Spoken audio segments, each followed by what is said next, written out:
Penjualan BYD ngebut terdorong diskon PPNBM 100% untuk mobil listrik.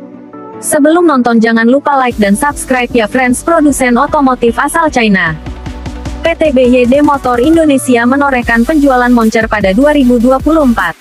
Hal itu tak lepas dari sejumlah insentif dari pemerintah untuk mendorong penjualan mobil listrik berbasis baterai, Battery Electric Vehicle, BEV. Pasalnya, pemerintah resmi menerbitkan aturan diskon pajak penjualan atas barang mewah alias PPNBM hingga 100% untuk mobil listrik sepanjang 2025. Insentif itu tertera dalam Peraturan Menteri Keuangan (PMK) No. 135/2024. Head of Marketing, PR dan Government BYD Indonesia Luther T. Panjaitan mengatakan perpanjangan insentif tersebut sesuai dengan yang diharapkan oleh perseroan, agar iklim investasi di sektor kendaraan listrik Electric Vehicle (EV) lebih baik. Karena kami kan dalam melakukan investasi, penjualan segala macam selalu pengukurannya jangka panjang. Dengan adanya kepastian atas perpanjangan program insentif, khususnya di EV, yaitu kami sambut baik, ujar Luther kepada bisnis. Dikutip Senin tanggal 13 Januari tahun 2025. Mengacu data Gaikindo, penjualan BYD secara holesales sebanyak 15.429 unit hanya dalam 7 bulan sejak Juni hingga Desember tahun 2024. Sementara itu, penjualan retail BYD sebanyak 13.964 unit. Luther mengatakan, penjualan mobil listrik BYD tersebut melampaui ekspektasi perseroan. Menurutnya, ada dua faktor utama penyebab penjualan BYD melesat. Pertama, kepedulian awareness masyarakat terhadap mobil listrik cukup baik.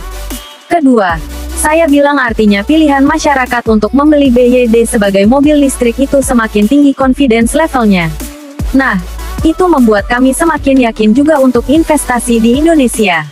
Itu yang membuat kami cukup senang lah, jelasnya. Dia pun menyebut capaian penjualan BYD tidak terlepas dari dukungan dan kontribusi dari pemerintah, serta konsistensi untuk segera mewujudkan transisi energi. Adapun, saat ini ada 4 model mobil BYD yang tersedia di Indonesia, yaitu BYD M6 di segmen MPV, BYD Atto 3 di segmen SUV, lalu hatchback BYD Dolphin, serta sedan BYD Seal. Pada kuartal I 2025, BYD juga akan meluncurkan merek baru yakni Denza. Kontribusi penjualan BYD M6 paling tinggi sebagai MPV listrik pertama di Indonesia, di atas 50%. Lalu, Atto 3 dan Seal kontribusinya setara, kemudian diikuti Dolphin, pungkas Luther. Adapun, BYD juga sedang membangun fasilitas manufaktur dengan kapasitas produksi 150.000 unit mobil listrik per tahun di Subang Smartpolitan, Jawa Barat. Subang Smartpolitan merupakan kawasan industri yang dikelola oleh PT Surya Cipta Swadaya SCS, entitas dari PT Surya Semesta Internusa Terbuka SSIA. Pembangunan pabrik BYD tersebut disebut akan memberikan kesempatan bagi industri lokal untuk membawa tanah air sebagai pemasok mobil listrik secara global. Total investasi di Indonesia BYD mengincar lebih dari 1 miliar dolar atau sekitar 16 triliun rupiah, asumsi kurs Rp16.000 per dolar AS.